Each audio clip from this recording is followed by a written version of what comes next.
Halo, nama saya Andi Budiman. Saya adalah founder dari IDS dan juga komisaris dari Paragon Pictures, suatu perusahaan produksi film yang memproduksi cukup banyak film dan series. Hari ini saya bersama dengan Priska yang menjabat sebagai penulis dan bagian dari Writers Room di Paragon Pictures. Kalau boleh dikenalin sedikit nama dan juga pengalaman apa saja proyek yang sudah terlibat, Priska. Oke. Jadi perkenalin semuanya, aku Priska, aku adalah salah satu penulis di Paragon Pictures. Dari awal akhir tahun 2019, aku tuh lebih sebenarnya 2 tahun ya, dari 2019 sampai 2021 itu lebih banyak fokus untuk brainstorming, Pak. Jadi lebih brainstorming cerita gitu ya. Jadi aku terlibat di Lost Man Bubroto, itu film panjangnya. Terus sempat juga di Kuasa Gelap yang pertama. Iya. Terus juga kalau sudah mulai menulis, sebenarnya aku banyak menulis di series. Jadi catatan akhir sekolah, terus ada Love Ice Cream juga, terus Culture Shock itu juga aku ikut nulis. Dan mungkin kalau film panjang yang aku terlibat sebagai penulis itu ada Liora. So, mungkin Priska bisa sharing sedikit pengalaman waktu brainstorming dengan banyak filmmaker. Proses apa yang kamu pelajari di situ? Pertama sebenarnya kalau perasaanku dulu ya Pak ya, itu pasti seneng banget sih. Maksudnya kan ketika kuliah film, kita sebenarnya belum ketemu sama orang-orang yang memang aktif di industrinya gitu kan.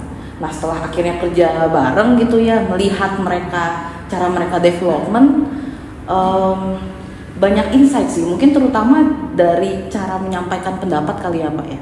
Bagaimana kerja kolaborasi itu terbentuk, karena jujur saja kalau waktu kuliah film itu nggak terbentuk sama sekali gitu.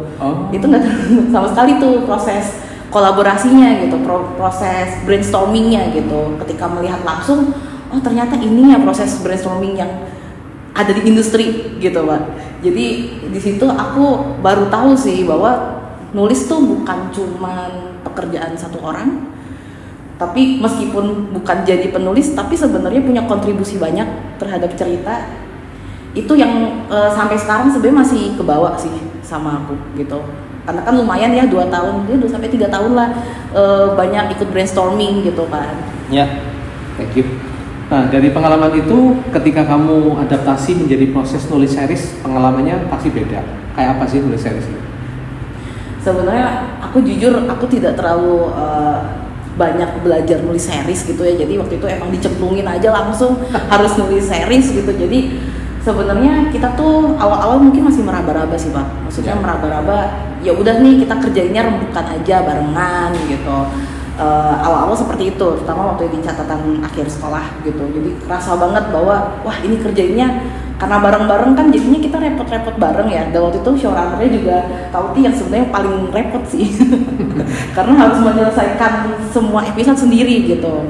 Nah tapi setelah kita belajar dari beberapa series gitu dan sampai akhirnya kita masuk ke Culture Shock, itu aku ngerasa bahwa ada pembagian pekerjaan yang kerasa jelas gitu seperti apa. Jadi memang waktu itu aku di-assign untuk ngerjain 2 episode dan proses apanya ya, proses developmentnya jauh lebih lancar Pak, karena ya itu kita tahu nih kita tugasnya apa sebagai staff writer gitu kan.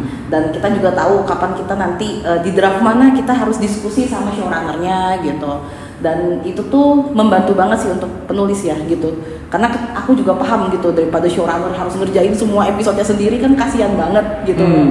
Kasihan showrunner-nya gitu loh Pak. Tapi ketika udah ada pembagian tugas yang jelas bahwa aku akan bantu di bagian mana, aku akan bantu struktur, aku akan bantu di part yang mana yang jelas gitu, itu ngebantu banget kita nih sebagai staff writer juga buat ikut berkontribusi gitu. Jadi mungkin series yang aku dapatkan itu, karena kan kalau aku kan so far masih staff writer untuk series gitu. Kalau bedanya dengan nulis feature film apa? Ini pressure-nya sih sebenarnya Pak. Kalau nulis series kan aku rasa timnya jauh lebih banyak ya. Timnya jauh lebih banyak. Jadi proses brainstormingnya sebenarnya lebih banyak gitu Pak. Tapi ketika nulis film sendiri, aku ngerasa bahwa prosesnya itu contoh misalkan dari Liora gitu ya. aku tuh lebih banyak proses sama Mbak Titin sebagai penulis utamanya gitu. Jadi kita lebih banyak diskusi sama Mbak Titin dan Kak Tatinut waktu itu. Dan ketika itu aku tuh juga setelah masuk draft-draft akhir di Liora itu, kita banyak diskusi juga sama sutradaranya. Gitu. Nah, kalau series itu kan karena aku sebagai staff writer, jadi aku lebih banyak diskusi dengan showrunner. Gitu. Dan waktu itu Kak Uti. Dan juga ada lead writernya Winston sama Mas Prima. Nah, aku lebih banyak diskusi gitu. Tapi kalau film aku rasa kayak Liora, apalagi ada based on true story gitu kan. Jadi diskusinya tuh lumayan berlayer-layer gitu Pak. Jadi kayak pertama harus ke Bu Mutia dulu gitu. Terus udah gitu setelah itu baru aku ke Mbak Titin, baru kita diskusi dan udah mulai draft akhir kita mulai ke Mbak Prita sebagai sutradara. Jadi kayak layernya seperti itu sih kurang lebih. Oke, so mungkin pertanyaannya saya langsung lanjutin.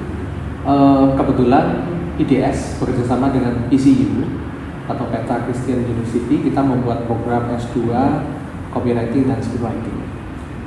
Pertanyaannya adalah kenapa kok kamu tertarik untuk ikut program tersebut? Mungkin pertama-tama kan sebenarnya secara ilmu aku udah kurang lebih paham ya soal scriptwriting ya Pak. Cuman memang untuk copywriting sendiri aku tuh masih buta sama sekali.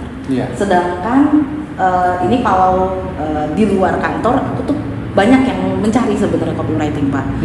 Dan aku pun penasaran sebenarnya nih ini dua ilmu yang berbeda atau gimana sih gitu kan? Apakah aku bisa ya gitu menambah ilmu copywriting ini buat nanti ya kedepannya gitu. Jadi akhirnya aku bukannya mengesampingkan scriptwritingnya ya, aku juga ingin memperdalam scriptwriting, tapi copywriting ini menarik loh buat aku gitu. Jadi aku pengen belajar banyak sebenarnya di copywriting.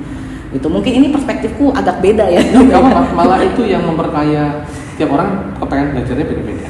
Iya, jadi aku lebih tertarik waktu itu di copywriting, apalagi kan aku udah sempat tahu juga gitu ya, wah dosennya nih bakal ini gitu. Jadi aku tertarik banget pengen belajar sama mereka gitu. Nah, so far kan kamu udah melalui satu semester yang copywriting. Gimana? Dapatnya apa di sana? Banyak sih Pak. Gitu ya. Ternyata itu ilmu yang berbeda dari kita nulis skrip. Oh ya? Bedanya mana? Karena aku rasa ada kebutuhan. Kalau nulis skrip mungkin kita serve the story gitu ya Pak.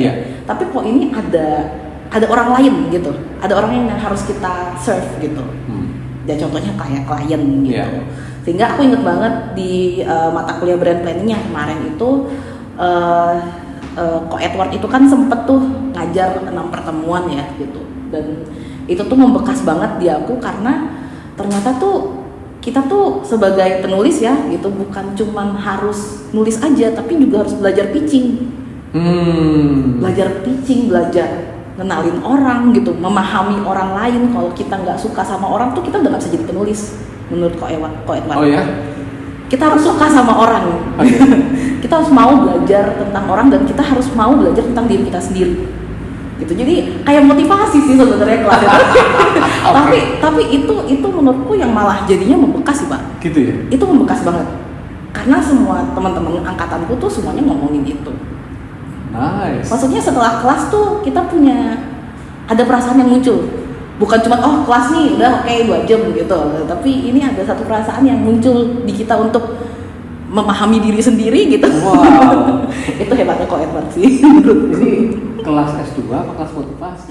Seru banget ya ngikutin obrolan Kak Priska dan Pak Andi. Minaide cuma mau bilang, buat teman-teman yang tertarik untuk menjadi seorang penulis, baik di industri film maupun marketing dan advertising, kamu bisa bergabung di program S2 Copywriting and Scriptwriting kerjasama IDS Digital College dengan PCU Petra Christian University. Di sini, kamu bukan hanya belajar teknis penulisannya aja, tapi kamu juga bisa mendapatkan network serta kesempatan untuk terjun langsung mengerjakan project real di lapangan. Pendaftarannya masih dibuka, yuk daftar sekarang.